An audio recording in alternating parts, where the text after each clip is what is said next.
গত বছরের মাঝামাঝি শোনা গিয়েছিল চিত্রনায়িকা মৌসুমী তার প্রযোজনা প্রতিষ্ঠান কপোতাক্ষ চলচ্চিত্র থেকে নতুন করে আবার ছবি তৈরি করবেন। এদিকে কিছুদিন ধরে শোনা যাচ্ছে তার পরিচালিত নতুন ছবিটিও মুক্তি পাবে খুব শিগগিরই। অগ্রগতি কতটা হয়েছে কিংবা এই মুহূর্তে মৌসুমী কি করছেন আসুন তা জেনে নেই। মৌসুমী বলেন, কাজকর্ম খুব একটা হাতে নিচ্ছি না। পড়াশোনার জন্য সামনের মাসে আমার ছেলে ফারদিনকে যুক্তরাষ্ট্রে যেতে হবে। এখন তাকে নিয়ে ব্যস্ত সময় কাটছে, তাকেই সময় দিচ্ছি। এক মেয়ে ও এক ছেলের জননী চিত্রনায়িকা মৌসুমী। ছেলে ফারদিন এরই মধ্যে ঢাকার একটি ইংরেজি মাধ্যম স্কুল থেকে ও লেভেল কোর্স শেষ করেছে। দেশের বাইরে থেকে এ লেভেল করানোর ইচ্ছে ছিল মৌসুমীর।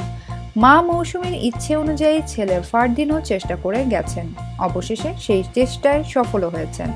মৌসুমী বলেন, আসলে আমাদের সবারই ইচ্ছে ছিল ফারদিন যুক্তরাষ্ট্র থেকে এ লেভেল করুক। আমি চাই এ লেভেল শেষ করার পর যুক্তরাষ্ট্র থেকেই সে গ্র্যাজুয়েশনও শেষ করবে। এরপর যদি সেখান থেকে মাস্টার্স করতে চায় তাহলে খুব ভালো। তারপর তার দেশে ফিরে আসার ইচ্ছে। আমরাও চাই ফারদিন দেশে ফিরেই কিছু করুক। সবার কাছে আমার ছেলের জন্য দোয়া চাই।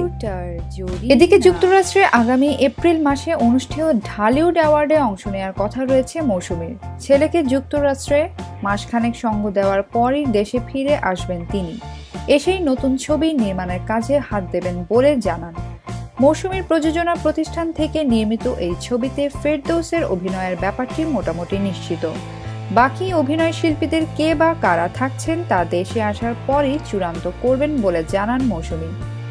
এদিকে যুক্তরাষ্ট্রের উদ্দেশ্যে ঢাকা ছাড়ার আগে মৌসুমী চিত্রনায়ক ফেরদৌসের প্রযোজনা প্রতিষ্ঠান থেকে নির্মীয়মান পোস্ট মাস্টার ৭১ ছবির কাজ শেষ করে দিয়ে যাবেন বলে জানিয়েছেন। বিনোদন জগতে নিত্য নতুন খবরাখবর জানতে রিপোর্টার জরিনা চ্যানেলটি সাবস্ক্রাইব করুন। লাইক, কমেন্ট এবং শেয়ার দিতে ভুলবেন না।